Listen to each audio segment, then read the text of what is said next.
वहाँ पे मुंबई सरकार की भूमिका, तो वो सच में शुरू से संदिग्ध है। और अब तो उनके जो परिवार वाले खुल के रिया चक्रवर्ती का नाम ले रहे हैं। आप सोचिए, रिया चक्रवर्ती जिसकी पिछली फिल्मों में से किसी ने भी एक भी फिल्म में ढंग से काम नहीं किया, अच्छी खासी कंपनीज की मालकिन बनी बैठी है, उसने सबसे महंगा लॉयर अपने आपके लिए उनको अपॉइंट किया हुआ है, उसको हायर किया हुआ है।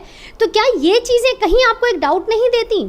बहुत सारे स्ट्रगलर्स हैं, बहुत सारे ऐसे लोग हैं जो वहाँ पे मुंबई में कहते हैं कि जो स्ट्रगलर्स हैं, जो नए न्यू कमर्स हैं, उनके लिए रहना खाना मुश्किल है, और वो वहाँ पे सबसे महंगा लॉयर लेके बैठी हुई है। तो कहीं कुछ चीज़ों की, तो ये तो बहुत जनरल चीज़ें हैं जिनका कोई प्रशासन से लेना देना नहीं, कोई जांच आधार पे जिनका नहीं लेना। फिर उसके बाद बात आती है जिस तरह से वहाँ की जो पुलिस है वो ईडी से कोई सहयोग नहीं कर रही है। इसके पूर्व जब हमने लिंकअप करने की कोशिश की दिशा सालियान और सुशांत जी के केस को, तो सोचिए वो फाइल खो गई। मतलब फाइल खो गई, ये इतना आसान है कह देना एक ऐसे केस के लिए, वो भी तब। ये पुनः हमारा जो विश्वास है वो डगमगाएगा, ये जो सारी जांच एजेंसीज हैं, जो पुलिस प्रशासन है, इस पर से। क्योंकि सुशांत जैसा एक ऐसा नाम जिसके जो फॉलोअर्स हैं, जिसके जो प्रशंसक हैं, वो देश विदेश में हैं, और जब उसके साथ इतना पक्षपात हो रहा है मुंबई पुलिस के द्वारा, वहाँ पे आप जो बिहार से जो टीम गई, आपने वहाँ पुलिस ऑफिसर को क्वारंटीन कर दिया। ये मतलब ये एक तरीका है। उनको अंकिता लोखंडे ने अपनी गाड़ी प्रोवाइड की, वो नहीं तो गाड़ी तक वहाँ के जो महकमा है उन्होंने अपनी गाड़ी तक अपने महकमे के लोगों को नहीं दी। सोचिए आप क्या संदेश देना चाह रहे हैं। लेकिन हम ये एक वाजिब प्रश्न तो रखना चाहते हैं कि अगर ऐसा कुछ हुआ है तो क्यों हुआ है। बहुत सारी चीज़ें हैं, तो मैं फिर से कहूँगी, वहाँ का जो प्रशासन है, जिस तरह से उद्धव ठाकरे जी की जो सरकार है, जो वहाँ का जो पुलिस है, वो सरकार को सहयोग करे सीबीआई में जाने का। सोचिए आप उसके खिलाफ चले गए हैं सुप्रीम कोर्ट में। सच में ये केस इतना बड़ा है? सच में इसका मतलब यहाँ पे जब कोई बड़ा चेहरा सामने नहीं, लेकिन उसके पीछे अगर कुछ है, जैसे मैंने एक बार पंक्तियाँ कही थी, क्योंकि मैं तो एक कवित्री हूँ, उस अपनी तरह से ये बात कहती हूँ कि मुखौटे शर्मिंदा हैं अब, सजे चेहरों पे चेहरे हैं। यहाँ पे हो सकता है रिया चक्रवर्ती सिर्फ एक प्यादा हो, हमें क्या पता, कि मुखौटे शर्मिंदा हैं अब, सजे चेहरों पे चेहरे हैं, नकल बिकती चौराहों पे, असल पे लाख पहरे हैं, जो कि सुशांत के साथ हुआ कि एक अच्छा खासा प्रतिभाशाली लड़का इन लोगों से बढ़ते हुए नहीं देखा गया। तो मुखौटे शर्मिंदा हैं अब, सजे चेहरों पे चेहरे हैं, नकल बिकती चौराहे पे, असल पे लाख पहरे हैं, और तमाशा तुम हो या हम हैं, छोड़ दो वक्त पे यारा। एक बार ये केस जाए तो सीबीआई के पास, तमाशा तुम हो या हम हैं, छोड़ दो वक्त पे यारा। दीवारें हैं जितनी ऊंची, राज उतने ही गहरे हैं। दीवारें हैं जितनी ऊंची, राज उतने ही गहरे हैं। तो समस्त कलाकारों की कम्युनिटी की तरफ से, हम जैसे लेखकों की तरफ से, पत्रकारों की तरफ से मैं पुनः मांग कर रही हूँ कि हमें सिर्फ इस निष्पक्ष मांग चाहिए, इसके आप जांच वो सामने करवाइए, सीबीआई को केस जाए। ये मेरा आह्वान है इस चैनल के माध्यम से। जो भी श्रोता हैं वो इस मुहिम को आगे बढ़ाएं। देखिए, सबसे पहले तो एक कलाकार होने के नाते, छोटी सी कलम होने के नाते, मैं पूरी सहानुभूति रखती हूँ उनके परिवार के साथ, जिस तरह से, जिस दौर से वो गुजर रहे हैं। और बहुत सारे बुद्धिजीवी, बात कहाँ से शुरू करूँ? देखिए, हम सब लगातार न्यूज़ का अपडेट ले रहे हैं, बहुत सारी खबरें आ रही हैं, और जिस तरह से उनकी बहन ने अभी बोला है कि प्रार्थना करिए कि केस सीबीआई को जाए। अब हम बात कहाँ से शुरू करें? एक बात बताइए, जो सबसे एक छोटी और सबसे गलत बात हो सकती है, यदि हम किसी के परिवार के साथ कोई त्रासदी होती है, दुर्घटना होती है, इस तरह की किसी की रहस्यमय परिस्थितियों में मौत हुई है, घर में संबंध अच्छे हैं या नहीं हैं, क्या फ़र्क पड़ता है इससे? न्याय तो तब भी सर्वोपरि होगा ना।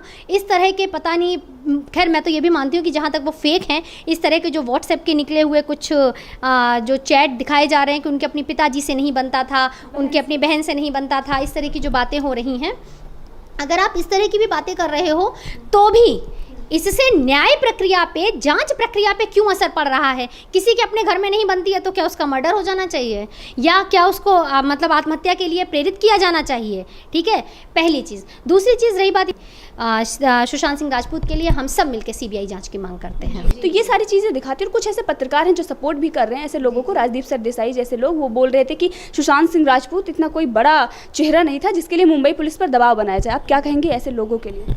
बस ऐसे लोग, पहली बात तो ऐसे ही कठिन समय में लोगों का जो असली चरित्र है वो सामने आता है। तो वो चाहे सरदेसाई साहब हों, वो चाहे वहाँ के जो शरद पवार जैसे लोग हों, यदि आप सीबीआई जैसी बड़ी संस्था को कहते हैं कि आप तवज्जो नहीं देते, तो यकीन रखिए पवार साहब, बहुत जल्दी जनता आपको तवज्जो देना बंद कर चुकी है और बची कुची जो दे रही है वो भी बंद हो जाएगी। मैं पुनः कह रही हूँ। और हाँ, मैंने आपसे फिर से बोला कि इस तरह की बातों से क्या फ़र्क पड़ता है। हाँ, ये चीज़, ये ग्राउंड ज़रूर मजबूत करता है कि आप जनता का विश्वास डिगा रहे हैं कि जब बड़ों के नाम पे, जब एक फेमस चेहरे के नाम पे, एक स्टार को जब हमें न्याय की आशा नहीं दिखती, तो हम आम जनता को तो मतलब हम कहाँ पे, किसके दरवाजे जाएंगे। और राजदीप सरदेसाई जी का ये कहना कि इतनी तवज्जो क्यों दी जा रही है, ऐसा कौन सा बड़ा स्टार था, हाँ मीडिया कवरेज क्यों दी जा रही है, तो मैं पूरी कि इन्हीं छोटे छोटे लोगों ने पहले तो ये अधिकार, ये कोई भी तर्कसंगत नहीं है, ये बहुत ही कुतर्क वाली बात है कि आप कह रहे हो कि इतनी मीडिया कवरेज क्यों दी जा रही है। भाई, मीडिया कवरेज किसे दी जानी चाहिए, मैं ये भी फिर आप बता दीजिए। मीडिया कवरेज दी जाती है जब पूरा बेंगलोर जल जाता है, फिर वो प्रायोजित रूप से जो 20 लोग लाइन से खड़े होकर कहते हैं जल्दी से वीडियो अपलोड कर दो बस ये वाला मंदिर बचाने के लिए, बस उस तवज्जो उन 20 लोगों को देनी है। वो जो 200 लोग जला के फूंक के सब कुछ चले आए हैं उनको नहीं देनी है। प्ले कार्ड्स लेके हमें खड़े हो जाना है, I am feeling ashamed of Hindu और हिंदुस्तानी, कब करना है, जब कहीं पे कहीं गलती से भी, कहीं किसी तरह से किसी का कोई सनातनी या कहीं से कोई हिंदुइज्म के नाम पे अगर आपको कहीं कोई लिंकअप मिल जाता है तो सबको हिंदुस्तानी होने पे शर्म आ जाती है। तो ये जो आप लोगों ने एजेंडा सेट कर रखे हैं, आप लोग कृपया इनसे थोड़ा बाहर निकलें, तर्क पे आके बात करें। और अभी आपने ये भी बोला कि जो कांग्रेस की बात हुई, जो बेंगलुरु की बात हुई, तो बेंगलुरु को तो ना तो ये अंतिम है और ना ये कुछ नया है। समय के साथ वो मीर कासिम के समय से चला जा रहा है। पूरा ओपनली कह रही हूँ कि आज का नहीं है, बस इनका जो देश काल परिस्थितियों के हिसाब से इनका जो क्रियान्वयन है उपद्रवी घटनाओं का, ये सिर्फ उसको बदलते रहते हैं। कभी इनके जो संस्थाएं हैं उनको बोलना चाहिए गिरोह, खाली उनके चेहरे बदल जाते हैं, उनका तरीका बदल जाता है। ये तब से लेके आज तक चला आ रहा है। आप देखिए ना बेंगलुरु पे जिसको बात करनी, अब ये मैं तो देख रही हूँ, मैं तो फॉलो कर रही हूँ कि ये लोग मुझे कहीं तो दिखे, वो वाला गैंग जो आज़ादी मांगता है, जो हर चीज़ पे प्ले कार्ड्स लेके खड़े रहते हैं, ये लोग अब आए सामने। इसके घटना की तो शुरुआत ही यहाँ से ही हुई ना कि आपने हमारे जो प्रतीक चिन्ह हैं उनको बहुत ही गलत तरह के अश्लील तरह से आपने पोस्ट डाली, जिसपे कि जो मंत्री जी का जो भतीजा है उसने कुछ जवाब दे दिया। हालांकि विरोध होने पे उसने वो जवाब हटा भी लिया, लेकिन उसके बाद भी आपको तो एक एजेंडा मिल गया, बस एजेंडा मिल गया। अब कोई ये नहीं देखेगा कि ये किस क्रिया की प्रतिक्रिया थी, उस पर भी उसने वो पोस्ट हटा दी, लेकिन उसके बाद आप तो अपना लाव लश्कर लेके पहुंच गए क्योंकि आपको एक एजेंडा मिल गया। आपने पुलिस वाले मारे, आपने अभद्रता की महिलाओं के साथ, आपने उनका घर फूंक दिया, पब्लिक प्रॉपर्टीज़ फूंक दी, ठीक है। उसके बाद आपने फिर 20 लोग खड़े हो गए मंदिर घेर के, और वो आपका एजेंडा सेट हो गया। और बस जितने भी ये जो भाईचारे के नाम पे, जो छद्म भाईचारे के नाम पे, भाईचारे के समर्थक हम भी हैं, समरसता के समर्थक हम भी हैं, लेकिन ये जो छद्म भाईचारे के नाम पे आपने एक मंदिर घेर के खड़े हो गए, और उसके बाद जल्दी करो वीडियो, ये वाला जल्दी वीडियो अपलोड करो, अपलोड कर देते हैं। सारा जो पूरा एक गैंग है वो बस वो गंगा जमनी तहजीब तो दिखाने लगता है, सारा मुद्दा वहाँ दब गया। अब कहाँ पे गई यहाँ की, अब इसके लिए क्यों कोई मांग नहीं कर रहा। कांग्रेस अब अपने ही लोगों के लिए नहीं खड़ी हो रही। हर बात पे, जरा जरा सी बातों पे इस्तीफा मांगने वाले लोग, जरा जरा सी बातों पे डिबेट बैठाने वाले लोग, जरा जरा सी बातों पे अनशन पे बैठ जाने वाले लोग, दलितों के नाम पे हमें बांटने वाले लोग। हम तो मानते हैं कि दलित और हम सब एक हैं, जो भारतीय है वो हम सब भारतीय हैं, बात खत्म है। लेकिन ये जो अलग अलग नामों के झंडों के नीचे लाने वाले लोग, अब ये सब कहाँ हैं। कितना वो जय भीम जय मीम और इस तरह की ये जो बांटने वाले जो नारे लगाए गए, अब ये सब कहाँ है। मैं पूछती हूँ, अब आप लोग सामने आइए। तो वो चाहे केस सुशांत का हो, वो चाहे पालघर की घटना हो, वो चाहे अभी बेंगलुरु में हुई है ताज़ा तरीन घटनाएं, आप लोग कृपया राजनीति करें, तर्क पे करें, ग्राउंड पे करें, एजेंडा सेट मत करें। देश के लिए ये घातक है। और कम से कम ऐसे प्रत्येक कुतर्की से मैं यही कहना चाहूँगी कि आपको जहाँ कन्फ्यूजन्स हैं, सामने बैठ के बात करिए, हर चीज़ को युद्ध का मैदान मत बनाइए। देश के लिए और भविष्य के लिए, हम सब के लिए बहुत खतरनाक है। तो देखिए, एक होता ना कि युवा में जो चेतना आ रही है, मैंने फिर बोला नेशन फर्स्ट, हमारा सरनेम क्या है, हमारा उपनाम क्या है, इससे आगे बढ़ के नेशन फर्स्ट। यदि आप राष्ट्र के विरोध में बात कर रहे हैं, यदि आप देश को तोड़ने वाली ताकतों के साथ खड़े हो रहे हैं, वो कोई पार्टी, कोई दल, कोई राजनेता, कोई सरकारें, कितना भी बड़ा कलाकार, लोग अभी भूल चुके हैं कि जब तान्हाजी के साथ में छपाक रिलीज़ हुई थी, एक अच्छे सोशल मुद्दे पे, एक सामाजिक मुद्दे पे बनी हुई फिल्म थी छपाक, लेकिन आप क्योंकि गलत लोगों के साथ जाके उनको सपोर्ट करने के लिए खड़े हो गए, आप देश विरोधी ताकतों के साथ खड़े हुए, तो हमने उस समय तान्हाजी को चुना।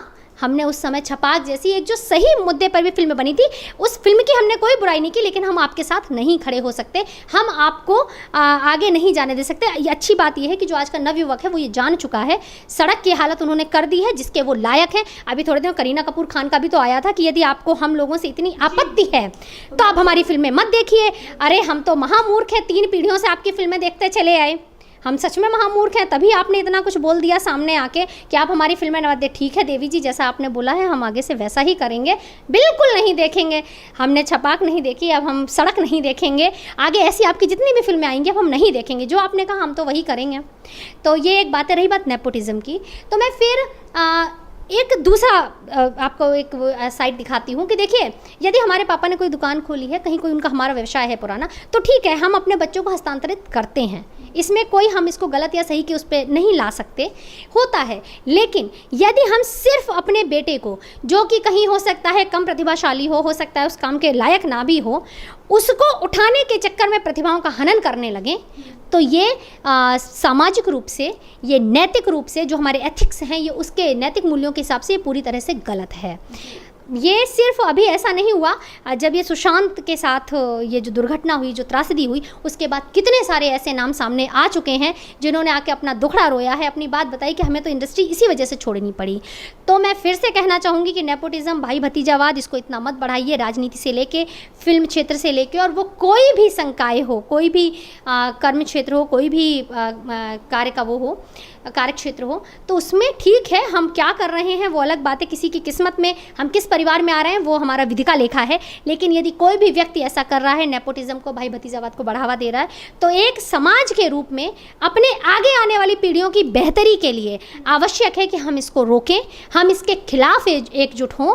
सुशांत एक आवाज़ बन गया, ऐसे कितने सारे लोग हैं। मुझे ये कहने में कोई आश्चर्य नहीं कि जब वो सीरियल्स में था, तो मैं सीरियल्स कभी नहीं देखी, बहुत कम देखी, कभी बहुत उसकी कोई ऐसी फ़ैन नहीं। धोनी से उसकी फ़ैन हुई, उसने बहुत मेहनत की, लेकिन उसके बाद भी कोई बहुत ज़्यादा फिल्में नहीं देख पाई उसके बाद। लेकिन उसके इंटरव्यूज़ आप देखिए, उसके जो बातें थी वो इस पूरी भीड़ से बहुत अलग थे। ऐसा कौन है जो गैलेक्सीज़ की बातें करता हो, ऐसा कौन हो जो अपने खर्चे पर बच्चों को नासा भेजने की प्लानिंग करके रखता हो, ऐसा कौन दूसरा स्टार है। मैंने सुशांत की एक इंटरव्यू देखा, बहुत अच्छी एक घटना याद आ रही। सुशांत की एक इंटरव्यू मैंने देखा जिसमें वो ये कह रहा है कि आपको पता है कि जो 65 से 70% बच्चे हैं, उनको पता ही नहीं है कि आज के 20 साल बाद जब वो काम करने की उम्र में होंगे वो क्या काम करेंगे।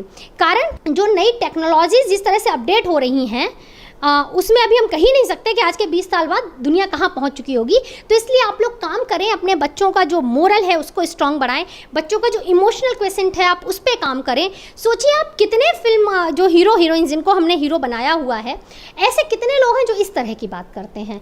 तो सुशांत के लिए एक अच्छा प्रतिभावान, एक जिसको हम बोलते हैं ना, जो ब्राइट स्टार, जो अलग था उस पूरी भीड़ से, आपसे बर्दाश्त नहीं हुआ। अपने इस भाई भतीजावाद के चक्कर में बहुत सारे लोगों ने अपने मुंह पे टेप लगा लिए, बहुत सारे जो उनके, मैं बोलते चाटुकार चमचे थे, वो उनके लिए खड़े हो गए हैं। अरे हम तो कह रहे हैं कि अगर सब कुछ सही है तो महेश भट्ट को बचाने के लिए, रिया चक्रवर्ती को बचाने के लिए आप करवाइए ना सीबीआई जांच, और हम जैसों के मुंह पे मार दीजिए। आप उसके लिए एड़ी चोटी का जोर लगा लिए, आप सुप्रीम कोर्ट तक पहुंच गए हैं, तो ये गलत है। हम लोग इतने भी मूर्ख नहीं हैं, आज का युवा सब देख रहा है। और हाँ, करीना कपूर खान की बात सब लोग याद रखिए, उन्होंने कहा है अगर पसंद नहीं है तो फिल्में देखते क्यों हैं। तो हाँ, इस पर सारे लोग अमल करिए।